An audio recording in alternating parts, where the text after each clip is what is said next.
Bonjour tout le monde. Alors, bienvenue au premier webinaire de la QPC de la rentrée 2022. Mon nom est Nicole Perrault et la durée prévue du webinaire est de 75 minutes, incluant les échanges. Alors, au bout de 75 minutes, on va arrêter le webinaire. Je vais tout d'abord souligner, bien sûr, le soutien financier du ministère de l'Éducation, du ministère de l'Enseignement supérieur à titre de partenaire gouvernemental et bien sûr de Chenelière Éducation à titre de partenaire officiel de la QPC. Merci aussi aux autres partenaires de la QPC, le RCCFC, la Capitale Assurance qui est devenue Beneva et le Centre de documentation collégiale. Les fonctionnalités, donc, qui sont offertes durant les webinaires sont celles-ci. Ceux qui ont déjà assisté au webinaire le savent. Il y en a deux. Il y a l'espace de discussion pour proposer des ressources, pour échanger entre vous, pour commenter, pour bonifier, etc. Vous utilisez l'espace de discussion. Vous ne pouvez pas lever la main. Et il y a aussi l'espace Q&R qui, lui, sert uniquement à poser des questions à Sylvain ou à Robin sur le contenu du webinaire. Alors, je pense que c'est clair pour tout le monde. Dans les heures qui vont suivre, vous allez recevoir donc le contenu du clavardage et donc dire que s'il y a beaucoup d'échanges intéressants, vous allez recevoir là, tout ce contenu-là et vous allez aussi recevoir la documentation qui va être utilisée pendant le webinaire. D'ailleurs, je sais que Robin va partager d'autres ressources durant le webinaire. Le webinaire est enregistré, donc vous serez informé aussi lorsqu'il sera accessible en mode en différé. Je vais vous envoyer également donc toute cette documentation-là, donc le clavardage, la documentation, l'enregistrement. Vous allez avoir donc accès à tout cela. Par ailleurs, je vous demanderai, puis je vous remercie à l'avance, vous allez être invité à compléter un très bref formulaire d'évaluation, d'appréciation du webinaire. Et je vous remercie à l'avance de prendre ces 40 secondes-là. Ça nous est extrêmement utile pour l'organisation d'autres webinaires. Donc, on inaugure les webinaires de la rentrée 2022 avec deux conférenciers que les habitués des webinaires de la QPC apprécient beaucoup. Il s'agit de Sylvain Deshôtels chez Chenelière et de Robin Saint-Cerny également chez Chenelière. Ils ont animé des webinaires, je pense, à presque toutes les sessions des webinaires de la QPC. Alors, Sylvain, tout d'abord, celui à la blouse blanche, a intégré les technologies en classe à plusieurs niveaux avant de devenir conseiller pédagogique en intégration du numérique. Il est maintenant spécialiste en technopédagogie chez Chenelière Éducation. Bien sûr, ses champs d'intérêt vont de l'évaluation des apprentissages à l'intégration intelligente, pertinente et efficace des technologies en classe en passant par la recherche, en neuroéducation et le mentorat des enseignants. Quant à Robin Saint-Cerny, il est à l'emploi de Chenelière Éducation depuis maintenant pratiquement 20 ans, si j'ai bien compris, si j'ai bien fait mes calculs. Et depuis 2013, il est directeur adjoint des ventes marketing chez Chenelière également, hormis ses fonctions de gestionnaire. Robin continue d'œuvrer sur le terrain pour bien comprendre les enjeux des enseignants. Puis je sais que vous le disiez ce matin, là, avant de débuter le webinaire, que vous rencontrez beaucoup d'enseignants ces temps-ci, mais aussi ceux des apprenants, donc rencontre des étudiants. Ce travail sur le terrain permet à Robin de raffermir ses rapports relationnels avec l'ensemble des professionnels des milieux collégiaux et universitaires. Alors, je vous dis, bon webinaire, mesdames, messieurs, amusez-vous bien et apprenez bien et faites-nous apprendre vos choses aussi. Merci beaucoup. À tantôt. Merci beaucoup. Bienvenue à tout le monde. Bienvenue à ceux et celles qu'on connaît. Bienvenue à ceux et celles qui se joignent à nous pour la première fois. On va aujourd'hui parler principalement de... J'espère que je partage le bon écran. J'ai plus mon petit cadre. C'est très... Oui. Je vois très bien. Oui. Excellent. Alors, j'ai un petit délai d'affichage ici. Ça semble léger. Donc, mesdames, messieurs, il paraît que la génération COVID, dit-on, ne sait pas son métier d'étudiant. Je n'ai pas de stats précises sur les générations précédentes, mais peu importe la véracité de cette affirmation-là, je pense que nous avons tous une part de responsabilité importante pour accompagner nos étudiants à devenir des étudiants. Et quand je les rencontre, d'ailleurs, ces étudiants, je parle de leur connaissance pointue, dans certains cas, du corps humain pour performer dans les sports. Plusieurs font de l'activité physique, certains font partie d'équipes compétitives, certains s'entraînent, certains ont des entraîneurs d'ailleurs dédiés. Ils savent quoi manger, comment se positionner, comment améliorer leur performance, comment gagner en compétences, que ce soit l'amélioration des cardiovasculaires, de la masse musculaire, etc. Bref, un tas de données et de compétences qu'ils maîtrisent très bien, alors qu'ils ont une idée plutôt vague, voire faible, de comment fonctionne leur cerveau, le seul outil qu'ils ont pour apprendre. Et leur métier, c'est d'être étudiants à temps plein. Ce ne sont pas des athlètes professionnels qui gagnent leur vie avec leur sport, là.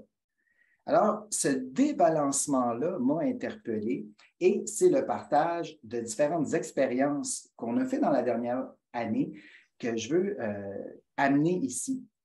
N'hésitez pas à intervenir, poser vos questions, comme on le disait en introduction.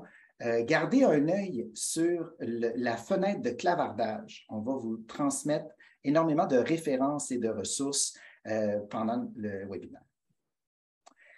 L'expérience que je veux vous partager aujourd'hui découle d'un travail réalisé en collaboration avec Bernard Dionne, un auteur chez nous, qui, dans un premier temps, pour offrir un accompagnement aux enseignants qui auront éventuellement la responsabilité d'un nouveau cours qui va se donner en sciences humaines, dans le programme de sciences humaines, qui s'appelle Méthode de travail intellectuel en sciences humaines, MTI pour faire court. Et on s'est demandé comment on pourrait accompagner nos enseignants qui auront cette tâche-là bientôt. Et à la fin de l'exercice, je vous dirais qu'on a réalisé que les outils qu'on a dénichés, les réflexions autour de ce nouveau cours, finalement, pourraient servir dans toutes les disciplines, d'où le partage d'aujourd'hui.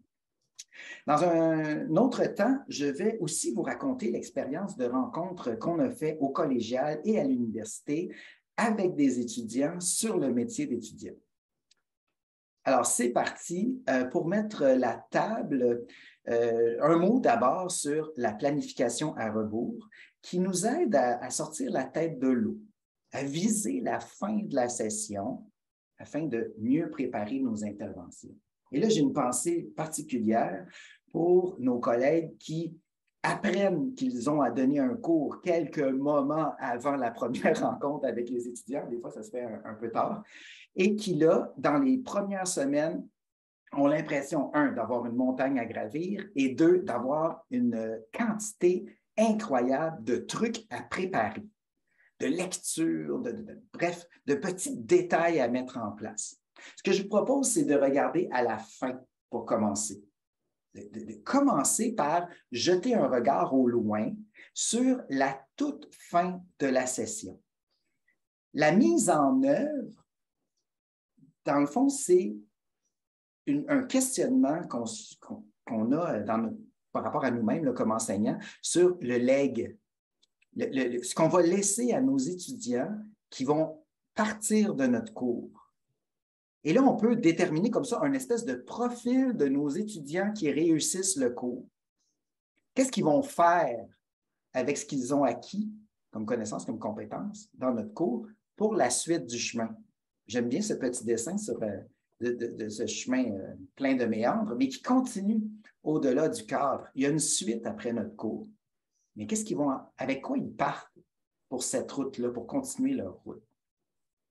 Et une fois qu'on a une idée claire de ça, on peut établir qu'à un certain moment, c'est-à-dire à la fin de la session, le calendrier l'impose, on va devoir exercer notre jugement professionnel lors d'un coup de sonde qui va établir le niveau de compétence de ces étudiants-là.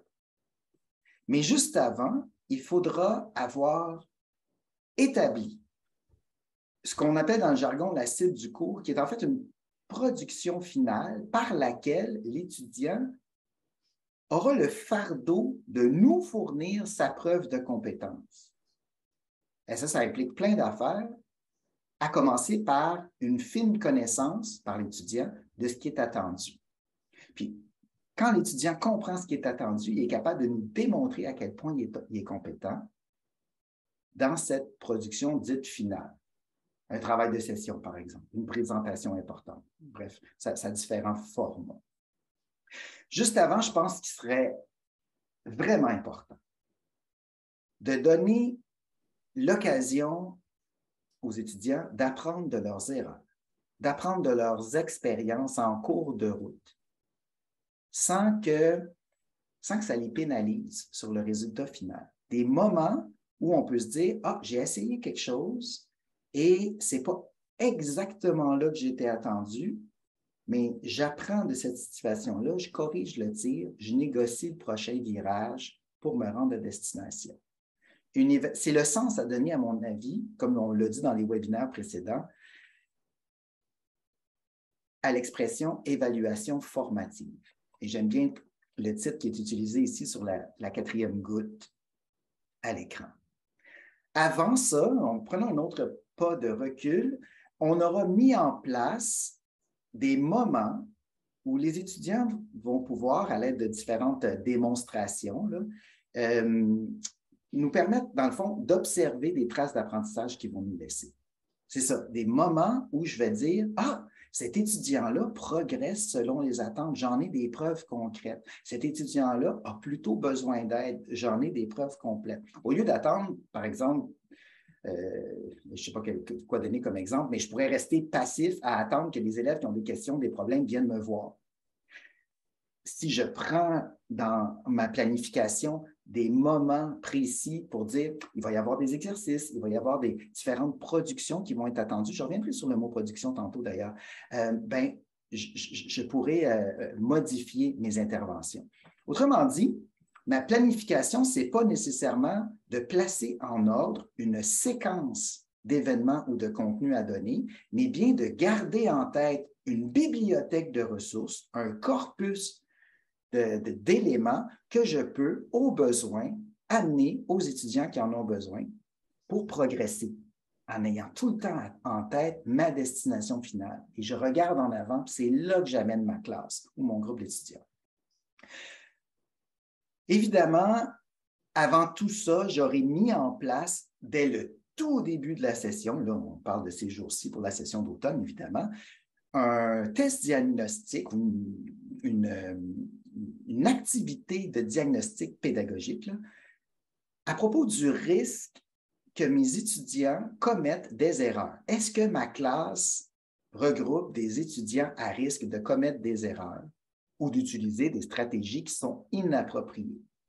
Et sachant ce que je sais sur le fonctionnement du cerveau qui apprend, je vais en reparler tantôt dans mon rapport sur ce qui s'est passé avec les étudiants qu'on a rencontrés, mais il faut éviter à tout prix, et ça je m'y prends d'avance, il faut éviter à tout prix de laisser nos étudiants pratiquer leurs erreurs.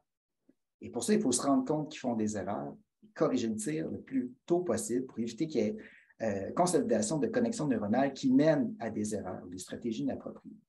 Et finalement, évidemment, avant de partir, là, je me retrouve en début de session et j'ai regardé ce qui s'en venait et je me dis, voici ce que je veux que mes étudiants réalisent. Et là, je formule mon intention pédagogique.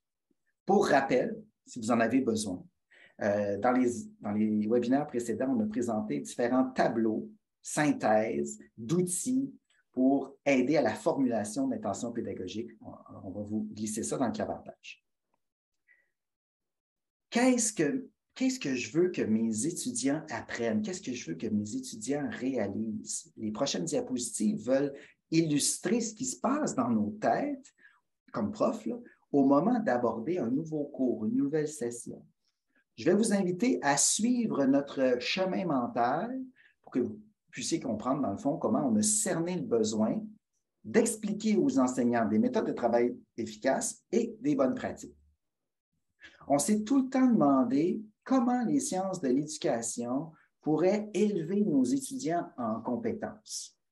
Comment la recherche peut nous aider, nous, dans notre classe, à élever nos étudiants en compétences en tant qu'apprenants.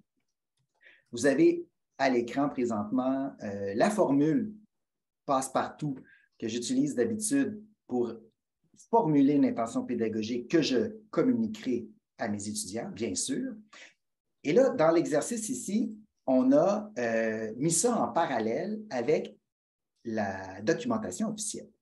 Et dans ce programme d'études en sciences humaines, à la page concernant le cours dont je parlais tantôt, la méthode de travail intellectuel, bien, on est parti de l'énoncé de compétences, on ne l'a pas inventé, c'est là, c'est à suivre, c'est notre grand guide, et on s'est mis à décortiquer et formuler différentes intentions pédagogiques. Alors, le chemin mental, le raisonnement dans notre tête, à partir de cette compétence-là, ça a été de se dire, bon, on va placer une cible du cours, les escales obligatoires pour développer le savoir-faire dans le cours. On a toute une liste de techniques, d'algorithmes, de procédures, bref, de connaissances procédurales à transmettre. On va mettre en place dans notre session une panoplie de production que les élèves vont réaliser. Et là, on entend, et là je fais une précision, je l'avais annoncé tantôt, on entend par production tout ce que l'étudiant fait, dit, écrit, transmet, communique. C'est aussi large que ça, les productions.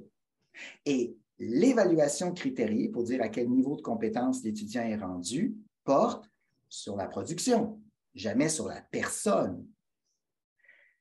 Ensuite, dans la documentation dont je parlais à l'instant du ministère, la compétence se décompose ou se décline, je devrais dire, en éléments de compétences et des critères de performance sont associés.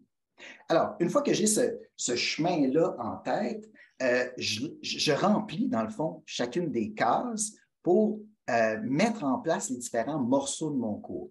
On a consacré un webinaire avec Bernard Dionne sur le cours de MTI. Si le sujet vous intéresse, on met le lien dans le clavardage. Donc, la compétence, on a juste copié-collé. La cible du cours, elle pourrait se décliner en différents éléments. Ici, j'ai 3 éléments distincts. Dans mon exemple, j'ai de la recherche, j'ai la notion de travailler en équipe et d'intégrer des technologies. Recherche, équipe, technologie, ça, c'est les ingrédients de ma cible. En pensant aux étapes, j'ai aussi relevé un certain nombre de productions qui découlent des éléments de compétences. Les travaux pratiques, bon, et on va les lister. Les travaux pratiques vont me permettre de mettre concrètement en œuvre différents savoir-faire. Et là, je vais dire aux étudiants où est-ce qu'ils se situent par rapport aux attentes en employant un vocabulaire judicieusement choisi à la rédaction des descripteurs. J'y reviens tantôt, mais brièvement sur les descripteurs, parce que ça a fait l'objet d'un tout autre webinaire. Si le sujet vous intéresse, contactez-nous. On offre encore les ateliers gratuitement aux équipes qui font appel à nous. Voilà pour notre préparation, concrètement, comment on a mis en place les différents morceaux du cours. Fait que vous voyez que ce n'est pas une planification chronologique. On n'est pas en train de dresser ni une liste d'épicerie, ni un ordre du jour, ni un calendrier, mais bien de mettre en place tous les éléments qui vont nous amener, qui vont amener nos étudiants à réussir, qui vont nous amener à élever nos étudiants en compétences. Donc, là, à cette étape-ci, on est juste avant l'été. On est donc au début du mois de juin, fin du mois de mai. C'est la fin de la session. Avec les enseignants qu'on a rencontrés, on avait ici tous les ingrédients pour expliquer aux étudiants ensuite où est-ce qu'elles étaient les attentes. Mais là, on avait un autre défi qui était, on a des étudiants qui ne sont pas outillés pour le métier d'étudiant. Alors moi, comme technopédagogue, je peux transmettre l'information aux enseignants qui vont transmettre l'information à leurs étudiants, mais j'avais aussi l'opportunité de rencontrer directement les étudiants. Et ça, c'est le principe de je vais inviter quelqu'un pour parler à mes enfants et qui va tenir le même discours, puis ça va avoir plus d'impact que si c'était papa qui disait directement aux enfants. Tu sais, ça marche tout le temps. Donc, avoir quelqu'un de l'extérieur qui vient taper sur les mêmes clous et tenir le même discours et dire aux étudiants, il y a ça, ça, ça à mettre en place dans notre vie d'étudiant pour être efficace, pour réussir, pour persévérer. On a monté un atelier qui s'appelle S'engager dans le métier d'étudiant, partir du bon pied et persévérer. Voici l'ordre du jour de l'atelier. Je rappelle que ce sont des étudiants de première année. C'est leur première session, puis dans un des cas d'ailleurs, on les a rencontrés dans les premiers jours de la session. Ils étaient tout neufs. Voici les sujets dont il a été question. On a commencé avec cette belle allégorie de la forêt. Pour leur faire comprendre plusieurs éléments, on réfère tout le temps à cette image du sentier en forêt. Donc, notre cerveau est plastique, notre cerveau est transformé par les apprentissages. Concrètement, on va créer des connexions neuronales lors d'un nouvel apprentissage qui sont comme des sentiers qu'on commence à tracer dans une forêt dense.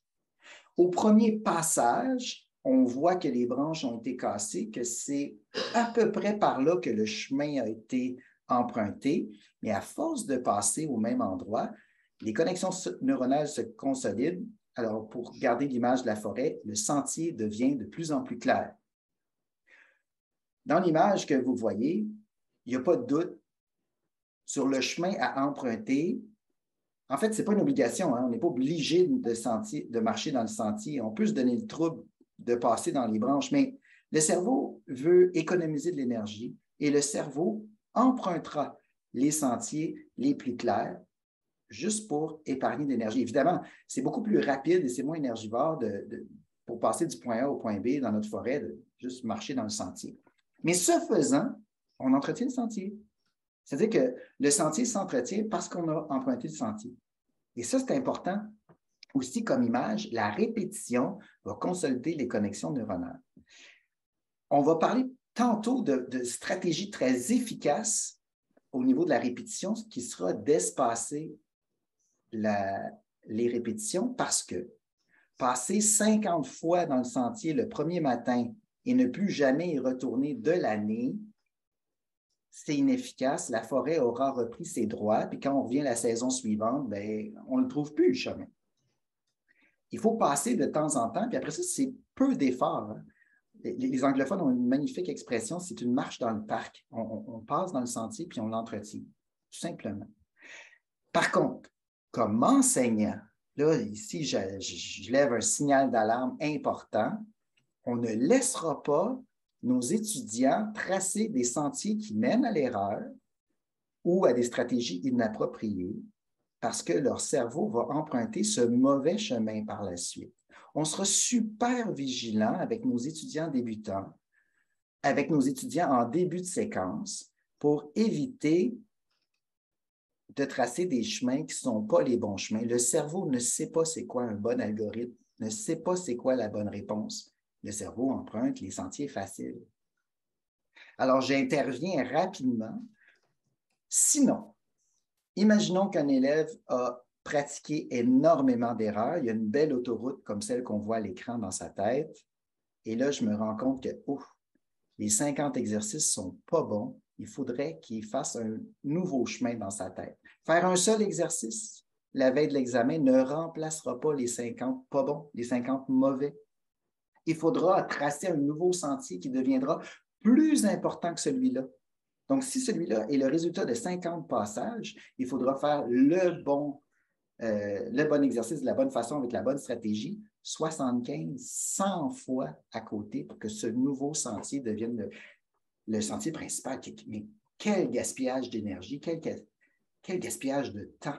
C'est très important que vous interveniez le plus tôt possible avec les étudiants à ce sujet-là. L'autre chose dont on leur a parlé, c'est la conception dynamique de l'intelligence. On va vous mettre dans le clavardage le lien vers la conférence de Carol, une des conférences de Carol Dweck, psychologue américaine qui a beaucoup travaillé sur la question. On vous mettra aussi le lien vers l'étude qui est citée ici. On a misé avec les étudiants sur l'importance du discours intérieur. Se dire, ah non, pas un problème de maths, je ne suis pas bon en maths, on n'a jamais été bon en maths dans la famille. Il paraît que ma grand-mère était vraiment mauvaise en maths. Ce genre de discours-là qui roule dans la tête des élèves a un impact direct sur leur activité cérébrale qui s'éteint peu à peu. Et on se convainc qu'on n'est pas bon parce qu'on n'est pas bon, puis que ceux qui sont bons réussissent. C'est une question de travail, ce n'est pas une question de talent. Un étudiant qui a une conception fixe, d'ailleurs, deux choses. Il va mettre ses contre-performances sur le dos de facteurs extérieurs. Par exemple, il va dire le prof ne l'avait pas dit, le local d'examen est trop chaud, j'ai pas bien dormi hier. C'est jamais de sa faute s'il y a une contre-performance. Puis, deuxièmement, il va croire que ses succès sont dus au talent ou à la chance.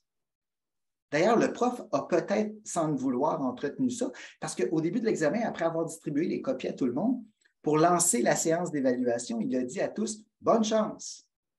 Mais ce n'est pas une question de chance, la réussite d'un examen. Ça n'a rien à voir avec la chance.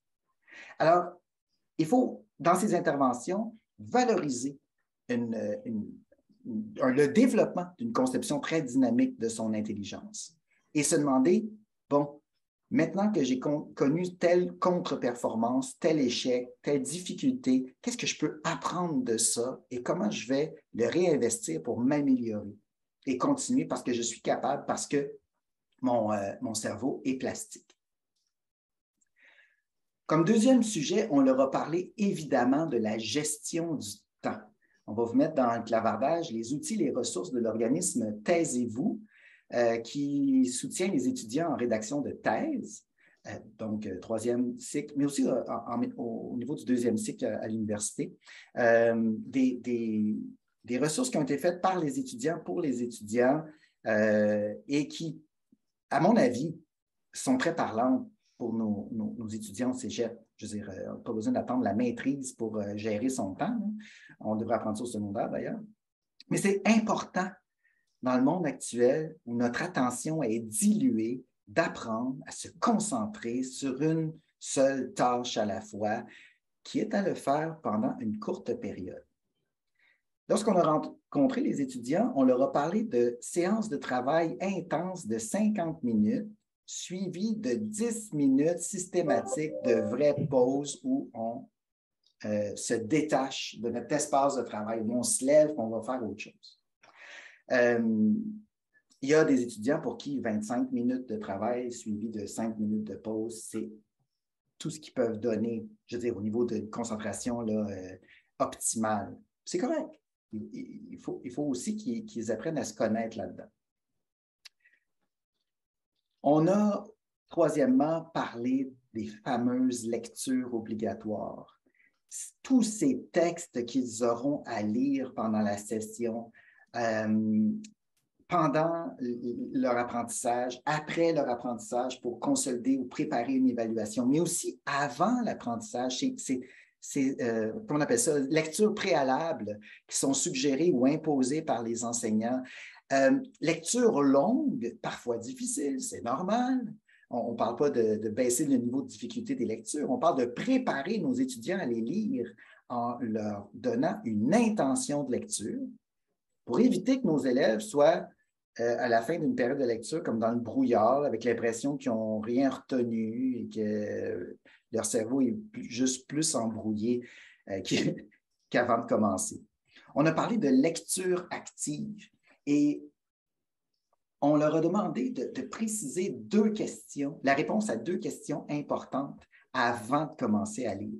Premièrement, pourquoi on s'assoit et on prend le temps de lire ce texte? Et là, il y a plusieurs réponses possibles et selon ces réponses, bien, on va avoir différentes stratégies à mettre en place. Une fois que ça c'est réglé, on a parlé du comment lire. Et là, on a vraiment parlé d'outils concrets. Je vous montre les titres à haut niveau, là, mais tout ça, c'est décliné pour les étudiants en plusieurs éléments. D'ailleurs, ce webinaire-là existe en version enseignant en sciences humaines. Si le sujet vous intéresse, vous nous contactez, on vous met dans le lien les enregistrements des webinaires précédents, mais sachez qu'on peut les faire en personne aussi, ces formations-là. Et notre service, je ne sais pas si on l'a dit depuis le début, parce que je me répète souvent, mais le service est offert gratuitement dans les établissements. Il ne faut pas gêner pour nous contacter. Qu'est-ce qu'on fait concrètement pendant qu'on est en train de lire? Ça a été un beau sujet d'échange avec les étudiants. On a même fait la nuance entre annoter un texte et prendre des notes. Donc, comment on prend des notes? Avec quel objectif en tête, etc., etc. Là, ça a replacé toute cette pile de lecture obligatoire-là, parce que là, il était en train de ramasser, là, on est dans la première semaine de la session, mettez-vous à leur place, là, ils ramassaient des plans de cours, puis ils voyaient des listes de choses à lire. On les a abordés comme ça. On a parlé aussi de stratégie d'études. On a mis beaucoup de temps avec les étudiants là-dessus parce que la récupération en mémoire, c'est l'une des activités intellectuelles des plus efficaces pour apprendre, la récupération en mémoire. Le point qui trace la ligne de ce graphique, les points qui tracent la ligne de ce graphique est intéressant pour les étudiants. Parce qu'on constate qu'à chaque fois qu'on récupère, on augmente nos résultats d'à peu près 15% à chaque fois. Le trait vertical de chacune des répétitions est vraiment, vraiment intéressant pour les enseignants. La petite coche du haut, c'est évidemment le résultat de l'étudiant le plus fort, puis la ligne du bas de chaque trait vertical, c'est évidemment le résultat de l'étudiant le plus faible.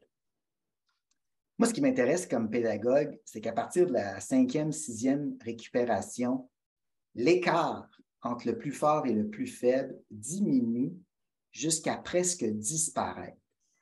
Ça, c'est intéressant. Ça veut dire que si je prends le temps de récupérer plusieurs fois, tout le monde devient bon. Et là, j'ai dit aux étudiants, ce n'est pas tant de travail que ça, parce que si on regarde ça froidement et qu'on s'attarde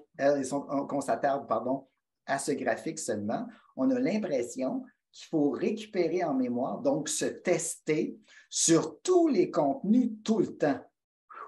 Ça va vite te donner mal au cœur, cette session-là. Il y a une stratégie efficace et intelligente qui s'appelle la répétition espacée. Juste avant, dans un premier temps, on a expliqué le système de Leitner pour travailler avec des cartes éclairs. Les cartes éclairs étant un super outil pour étudier et on les trie pendant qu'on travaille entre les cartes maîtrisées et les cartes à retravailler. Maintenant, ces cartes-là à travailler ne sont pas étudiées en boucle sans arrêt. Il y a une stratégie à adopter, sachant que, graphique du haut, on perd des éléments en mémoire rapidement, mais que cette courbe de perte a tendance à se ralentir si on répète. Et lorsqu'on répète, elle se ralentit de plus en plus, ce qui fait qu'on peut répéter de façon de plus en plus espacée.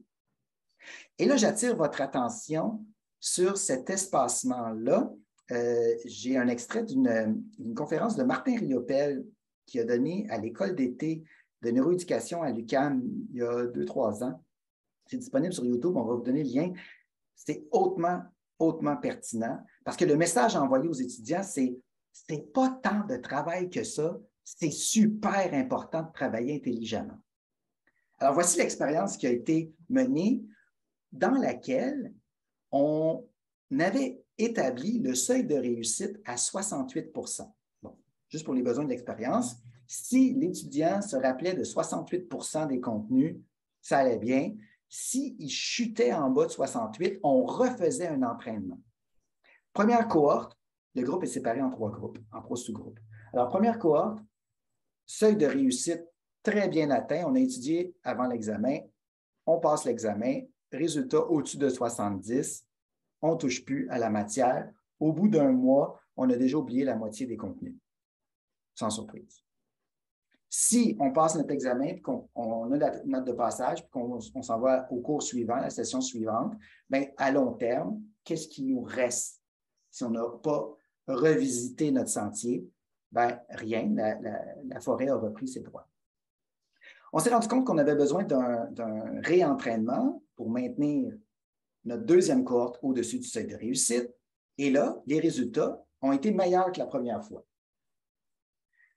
4 jours plus tard, on s'est rendu compte qu'on était rendu au moment critique, il fallait faire un nouvel entraînement.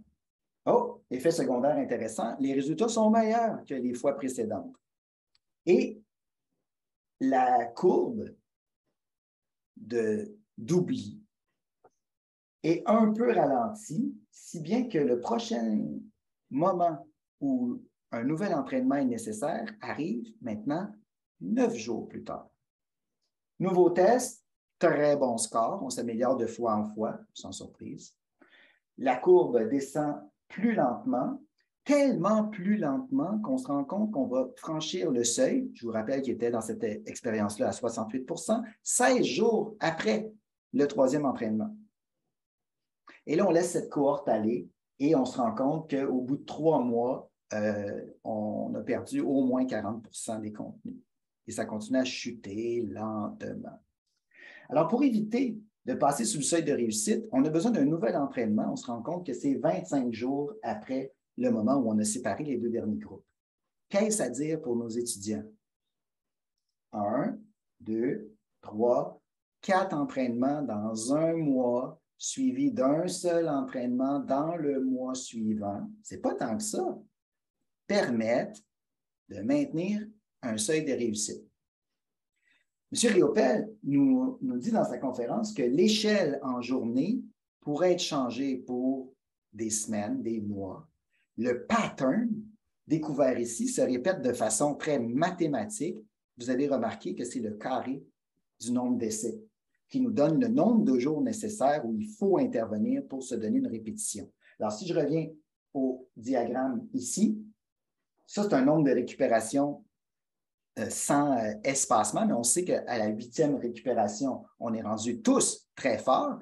Ce qu'on ne voit pas dans ce graphique-là, c'est à quel moment on doit intervenir avec nos étudiants et on leur dit, parce que les étudiants ont appris le jeu de l'école, ils sont capables de bachoter, c'est-à-dire d'étudier la veille de l'examen, de réussir l'examen et de tout oublier après. Mais nous, on a, dans notre planification à rebours, établi un leg, c'est-à-dire un bagage avec lequel ils vont quitter notre cours à la fin de la session et ce sera entretenu parce que c'est indispensable à d'autres apprentissages qui vont suivre, peut-être des compétences dont ils auront besoin toute leur vie. Alors, la règle mathématique du carré, c'est très simple. Carré de 1, ça fait plus 1 jour. Carré de 2, ça veut dire que la prochaine fois, c'est plus 4 jours. Carré de 3, carré de 4, carré de 5. Ça veut dire que si je veux maintenir dans le temps, carré de 6 ici, 36 jours après ce test-là, je devrais faire un nouvel entraînement. Après ça, c'est carré de 7, 49 jours plus tard, et ainsi de suite. C'est la théorie exposée ici. Vous irez voir la conférence, c'est plutôt éclairant. Effet d'espacement et de répétition. Ce n'est pas M. Riopel qui a inventé le truc, mais il a poussé l'expérience un peu plus loin, je dirais. Dernière thématique, dernier sujet qu'on a abordé avec nos étudiants. On était dans la première semaine et on leur a demandé, est-ce que vous faites tout un cinéma avec la rentrée? Parce que CINE, c'est l'acronyme au Centre de recherche sur le stress humain, où on indique comment reconnaître les ingrédients du stress et comment négocier, comment gérer ces ingrédients-là. D'ailleurs, dans le clavardage, on vous a placé le lien pour un questionnaire d'auto-évaluation destiné aux étudiants. Et là, il y a une petite mention, il y a des petits caractères dans le bas de l'écran là, sur le site du Centre de recherche, du Centre d'études sur le stress humain. Ce questionnaire est destiné aux étudiants pour une auto-évaluation. Ce n'est pas un outil clinique, ce n'est pas un outil pour administrer vous-même des tests à des jeunes, c'est pour eux. Une prise de conscience importante de qu'est-ce qui génère du stress chez moi et sur quel levier, parmi ces 4-là, je devrais travailler. Voilà. Le lien ciné ne fonctionne pas. Alors, on va aller rapidement à l'adresse source. Allez-y, stresshumain.ca dans la section. Ça fonctionne de votre côté, Geneviève, tant mieux. Dans la section des ressources, dans le haut de l'écran, là, vous allez trouver facilement. Robin, est-ce qu'il y avait des questions qui m'ont échappé? Parce que là, je vois le fil de conversation rouler. Est-ce qu'il y avait quelque chose à ramener à l'avant-plan? Il n'y avait pas de questions sur la passerelle de Sylvain, hormis peut-être ma défaillance d'ajouter tout de suite dans le clavardage tous les liens. Je me suis permis de les envoyer aux personnes, dont Mme Perrault et ainsi de suite, pour qu'elles puissent transférer. Mais sinon, il n'y a pas de questions pour l'instant. Il y avait peut-être une question de Karine Sawyer, par contre, oui. Qui est à Drummondville, qui demandait combien de temps duraient les ateliers. Je lui ai répondu là, entre 60 et 75 minutes, tout dépendant du temps et de la disposition des gens. Oui, et surtout, ouais. Exactement. C'est du sur-mesure. Nos ateliers, évidemment, sont prêts à être livrés, là. Cependant, merci, Karine, pour la question. Je vous dirais que pour nous, le service conseil à la demande, c'est du sur-mesure. On prend le temps de vous rencontrer, personne qui organise l'événement, là, quel que soit votre poste, une petite demi-heure pour cerner vos besoins. On vous envoie par écrit une proposition d'atelier ou de suivi ou de formation, ou peu importe le format qui aura été choisi ensemble. Puis après ça, avec les étudiants, si c'est l'atelier avec les étudiants qui vous intéresse, ce que je viens de vous présenter, ça se ramasse en 30 minutes de contenu, plus une période d'échange. C'est facile de rentrer ça en 30-45 minutes pour les étudiants. Si on rencontre des enseignants, des conseillers pédagogiques, des équipes, des comités, là c'est autre chose. Parenthèse, oui, c'est ça, contacter Robin directement. Il va agir comme mon agent aussi sur l'essentiel pour les ateliers. Je fais une parenthèse sur le livre de Bernard Dionne pour apprendre à apprendre. Et cette activité, ce passage du webinaire aujourd'hui n'est pas une activité commerciale. Je ne suis pas en charge de vendre le livre de Bernard, mais pour avoir travaillé avec lui, c'est quelqu'un qui a le souci, mais permanent, d'aider l'étudiant à réussir. Quand la pandémie s'est déclarée, il nous a contactés à la maison d'édition tout de suite pour offrir son aide. Mais qu'est-ce qu'on va faire pour ces étudiants-là qui se retrouvent contre leur gré en visioconférence? Comment ils vont faire pour persévérer? Il y avait tout de suite cette préoccupation-là. Et on a attaqué la méthodologie pour le cours en sciences humaines dont je parlais tantôt et les ateliers pour les étudiants avec son savoir, son expérience, avec sa collaboration. Il reste juste une chose à régler. On en parle souvent avec les conseillers pédagogiques, avec les API aussi. Nos élèves qui ont le plus besoin de ce genre de livre-là sont ceux qui ne l'auront jamais ouvert, malheureusement. Alors, je pense qu'on peut faire la promotion des bonnes idées. Au-delà de l'activité commerciale de vendre un livre, là, moi, je suis là pour vous parler des bonnes idées pédagogiques pour aider nos étudiants à réussir.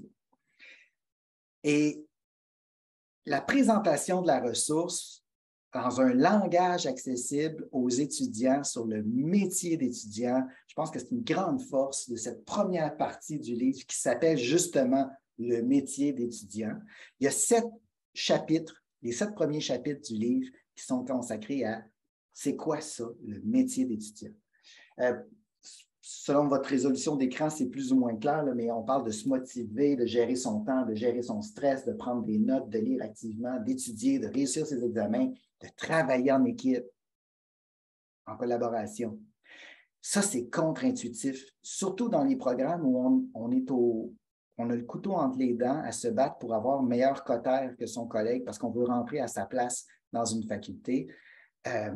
Apprendre à travailler en collaboration, c'est ce qui est attendu de nos professionnels dans tous les milieux, être capable de travailler ensemble à la réussite d'un objectif commun.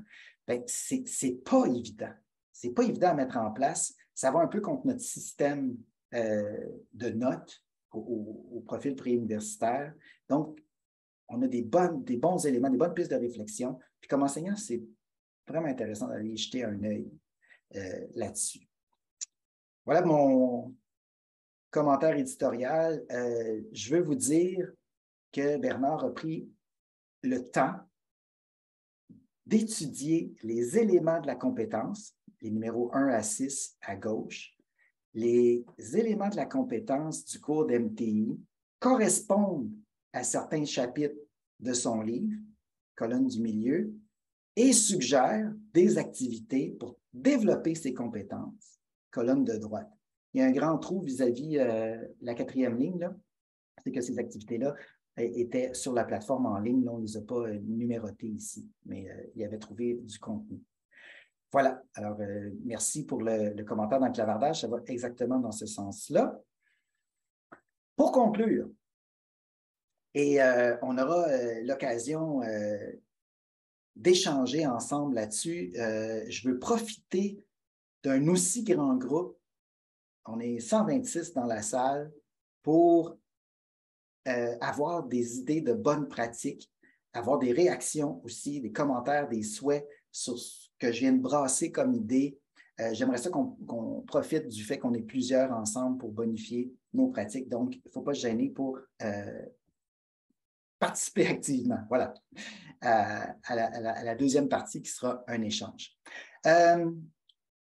Supposons, pour finir, que notre session est planifiée. Planification à rebours, toutes les cases sont remplies, c'est impeccable, on sait exactement où est-ce qu'on s'en va. On a une intention pédagogique ou des intentions pédagogiques claires. Les élèves seront en mesure de, et on transmet surtout cette phrase-là, cette intention-là à nos étudiants dans un langage qu'ils peuvent comprendre. Ensuite, nos étudiants sont outillés. Ils sont équipés pour réaliser le travail à temps plein, dans bien des cas, en tant qu'étudiant, du métier d'étudiant.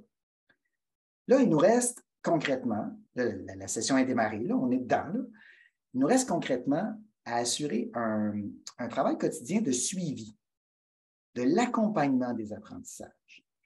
Sinon, toute cette belle planification-là, toute cette théorie-là sont vaines. Je reviendrai, j'ai vu votre question, Socrate, j'y reviendrai plus tard. Pour rappel, dans les webinaires précédents sur l'intention pédagogique, on avait associé notre intention pédagogique à un certain niveau de complexité d'habileté cognitive. On s'était dit que cette échelle-là, publiée une première fois par un Américain qui s'appelait Benjamin Bloom, n'est pas une échelle de valeur. C'est-à-dire qu'on n'a pas plus de mérite dans notre cours parce qu'on trône au sommet de la pyramide. Il y a des moments où on doit faire le choix de développer une habileté cognitive de niveau moyen, voire de base. C'est très correct.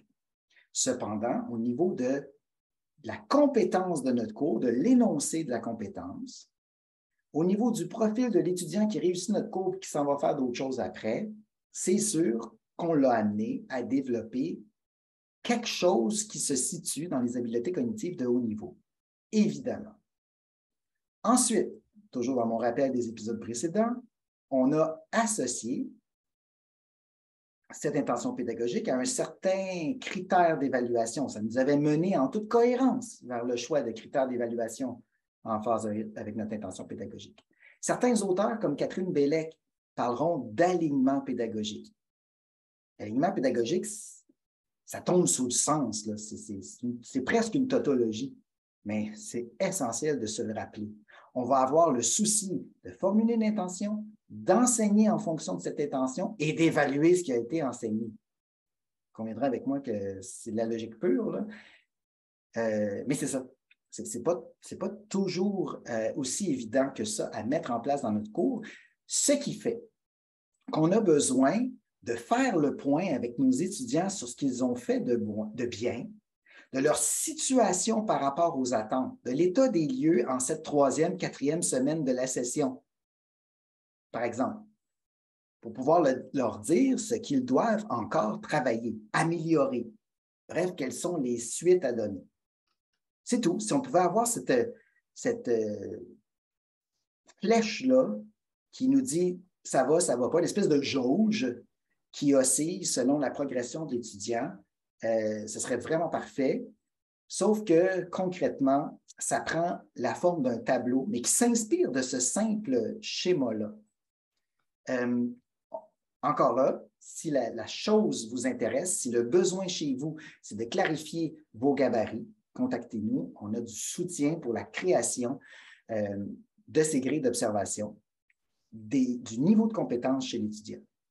Mon trait gras de tantôt, en plein milieu de l'écran, qui indiquait le seuil de réussite, on le retrouve nettement, c'est outrageusement épaissi comme trait dans mon tableau, dans ma grille. Mais attention, ce n'est pas une ligne d'arrivée. Plusieurs étudiants, malheureusement, ont appris dans le jeu de l'école qu'on pouvait se contenter d'un 60. Hein. La note de passage au Québec, c'est 60. Donc, 60, la ligne d'arrivée est passée, je peux lever le pied, je peux arrêter de pédaler, je suis rendu. Pas tout à fait. Le message à envoyer ici, c'est tu as franchi le seuil de réussite, les acquis que j'observe, concrètement, là, j'ai des preuves, sont néanmoins fragiles. C'est pour ça que là, j'ai mis la case en jaune. Ça veut dire, attention, le sentier n'est pas assez net encore, il y a risque de dérailler. Il faut rester vigilant, on n'est pas rendu.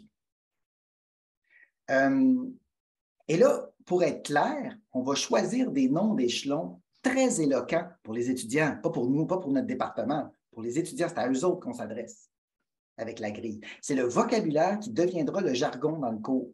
Quand on offre de la rétroaction, on a fait un atelier sur la rétroaction, on dit dans le fond à l'étudiant, je reconnais ces éléments qui sont des trucs de qualité dans ta production, ça te situe à tel niveau, puis là, il reste ceci, cela à faire pour passer à l'échelon supérieur. C'est important que ça ait du sens, le vocabulaire employé dans la grille, parce qu'on va l'utiliser au jour le jour, dans nos interventions informelles pour parler de nos étudiants. Merci Robin pour le lien vers les évaluations critériées. Je vais donner un contre-exemple de l'utilisation de ces grilles-là. La pire chose qu'on pourrait faire, à mon avis, c'est de sortir à la toute fin de la session, après l'évaluation finale, sortir la grille d'un chapeau pour se protéger uniquement. Le pire, c'est uniquement pour se protéger d'une éventuelle contestation de notes. Cet objet-là, cet outil-là, sert pendant l'apprentissage. Ce n'est pas une surprise. Les étudiants savent exactement sur quoi ils vont être évalués, qu'est-ce qu'il faut faire pour atteindre les plus hauts niveaux de compétences atteintes, de compétences maîtrisées. Et peu avant l'évaluation, dans le fond, si on se reporte à ma planification à rebours de tantôt, ils seraient en mesure de savoir assez précisément à quel niveau ils se situent avant que l'évaluation finale commence. Si votre évaluation finale, c'est un travail de session, là, une production écrite, mettons, ou une présentation, peu importe, au moment de remettre le travail, ils ont connaissance de toute façon depuis longtemps de la grille, ils devraient être assez lucides sur le niveau atteint, bien sûr, parce que vous l'avez utilisé tout le temps, cet outil-là, ce gabarit-là, pendant la session. Donc, c'est super important qu'il ait du sens, je le répète. Peut-être que ces mots-là n'ont pas de sens, donc on les change. Les titres des colonnes, dans mon système ici, il y a encore 5 colonnes, mais les mots pour nommer les échelons n'étaient pas clairs. On les a changés. Je vous donne ici un exemple d'un travail vraiment sérieux. Écoutez, ça a été fait. C'est une école que j'ai suivie pendant l'année scolaire précédente. C'est une école primaire. Une école primaire qui a décidé d'adopter dans sa politique d'évaluation, dans ses modalités d'évaluation, une grille unique pour communiquer aux élèves, et il y en a des tout petits là-dedans, ils ont 6 ans, ils ont 7 ans, communiquer aux élèves et à leurs parents où est-ce qu'ils se situent par rapport aux attentes. Alors, au lieu d'utiliser des termes comme « t'es en échec »,« ta compétence est très peu développée », on a parlé du chemin parcouru, de la progression. La compétence émergente, ça veut dire que La graine a été semée, ça commence à germer, il se passe quelque chose, on est en mouvement. On est loin d'être rendu, mais ça a démarré. La compétence en voie d'acquisition nous dit clairement qu'on est sur le point d'atteindre le seuil de réussite. On a mis en place des bases assez solides pour l'atteindre, mais on constate qu'on n'y est pas encore. Et le mot, l'expression compétence à consolider, je trouve ça formidable parce que ça dit bravo, tu as atteint le seuil de réussite, mais attention, ce n'est pas solide. Quand tu as atteint ce niveau-là, le nom du niveau te dit que tu as du travail, il faut repasser dans le sentier pour pas que le sentier s'efface. Et après ça, on a d'autres descriptions pour exprimer que la compétence est maîtrisée ou approfondie. Et dans la compétence approfondie, on utilise une belle expression, c'est avec brio qu'on a fait telle chose qu'on voit dans la production des étudiants. Des élèves, dans ce cas-là, sont au primaire.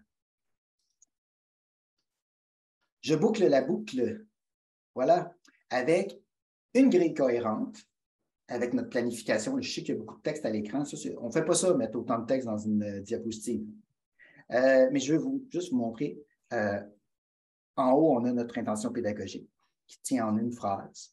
Ensuite, on a un critère. La grille complète est bien plus grande que ça, mais j'ai extrait un critère et un élément observable. Ici, les étudiants ont produit une biographie commentée. C'est clairement observable, c'est très concret. Et on a décliné comme ça, sur les 5 échelons, des descripteurs qui nous permettent de classer hors de tout doute la production d'un étudiant dans l'une ou l'autre des colonnes. C'est notre façon d'atteindre cet alignement pédagogique qui donne du sens à nos actions dans la classe. Dans nos rétroactions, on met en œuvre ce qu'on a enseigné à propos d'apprendre à apprendre à nos étudiants. Ils peuvent apprendre de leurs erreurs, ils savent exactement où est-ce qu'ils sont attendus, ils comprennent que l'évaluation porte sur des éléments précis de leur production, que ce n'est pas un jugement de leur personne, que ce n'est pas le résultat du hasard, et que ce n'est pas une question d'humeur de l'enseignant, ce sont des faits. Et j'ajouterais un mot, en fait 3, sur le texte en petits caractères en plein milieu de la grille. J'ai appelé ça tantôt des descripteurs. Une bonne grille, ça contient en fait des descripteurs de qualité. C'est ça qui fait la qualité de la grille, c'est les descripteurs de qualité. Il y en a qui appellent ça des indicateurs aussi. C'est pas grave, là. Utilisez le mot que vous voulez. L'important, c'est que le texte à l'intérieur ait quelques qualités très précises. Premièrement, le texte est en phase avec votre intention pédagogique. Deuxièmement, le texte est compréhensible par vos étudiants. Troisièmement, adapté. Troisièmement, c'est facile de classer, je répète, je viens juste de le dire, j'insiste, de classer sans ambiguïté les productions des étudiants dans l'un ou l'autre des échelons, sans avoir besoin d'inventer souvent des demi-niveaux, des niveaux plus ou des niveaux plus. Ils sont distincts. En conclusion, un petit truc d'alignement pédagogique. Petit truc d'alignement pédagogique, posez donc à vos étudiants la bonne question. Je vous laisse lire comme dernière diapo, je vous laisse lire l'exemple suivant. C'est une tâche complètement fictive, ça n'a aucun lien avec aucune des disciplines, mais ça s'applique à tout le monde. On imagine, nous tous, imaginons que nous sommes, cette session-ci, en train d'enseigner l'art de faire des crêpes. Des crêpes. Alors, ça donnerait ceci. Je vous laisse lire.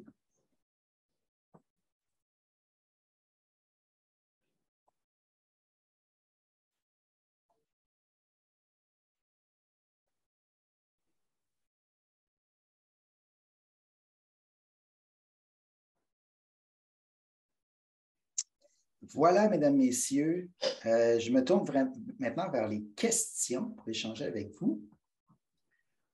Merci beaucoup. Oui. Merci Sylvain pour cette présentation et merci aussi Robin pour la quantité et la qualité des ressources que vous avez proposées dans le clavardage. Malheureusement, Robin ne pouvait pas écrire à tous les panélistes et participants. C'est la raison pour laquelle je relayais les messages qu'il m'envoyait. Il y a 3 questions qui ont été posées. Est-ce que Robin, vous voulez les poser, ces questions-là, Oui, ou on pourrait demander à nos à nos participants de poser leurs questions verbalement s'ils sont prêts. Je pense à Socrate, Magnan. Je vais essayer de le faire parler un instant pour voir. Non, je ne peux pas permettre de parler. Alors, Socrate, vous pouvez parler si vous voulez. Vous activez votre micro ou autrement, on posera la question verbalement. Nous la poserons pour vous. Donc, le micro de Socrate est demeuré fermé. Alors, je vais prendre sa question écrite sans problème. Oui, parfait. Je ne sais pas si vous m'entendez bien. Ah, oui, oui, tout à fait. OK. Super. Oui, ben, dans le fond, c'est ça ma question. Si je m'entends en feedback. Ah, ici, on n'a pas de feedback, à part une sirène de police, tout va bien. Donc, on vous écoute. Oui, c'est ça. Je m'entends vraiment en feedback, en fait. Mais bon, j'essaie quand même de poser ma question. C'est qu'au fond, j'ai tendance...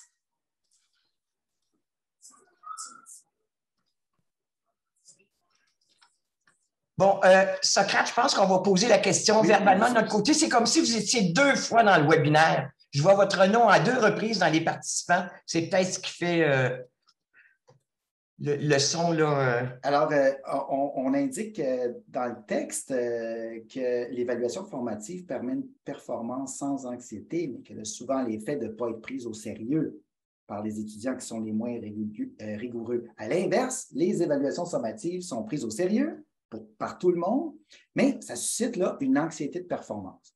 Alors, depuis plusieurs sessions, il essaie de trouver une pondération optimale, c'est-à-dire permettre d'offrir un rapport optimal entre sollicitation d'une motivation extrinsèque et limitation de l'anxiété de performance. Est-ce qu'il y a des données empiriques sur un tel enjeu?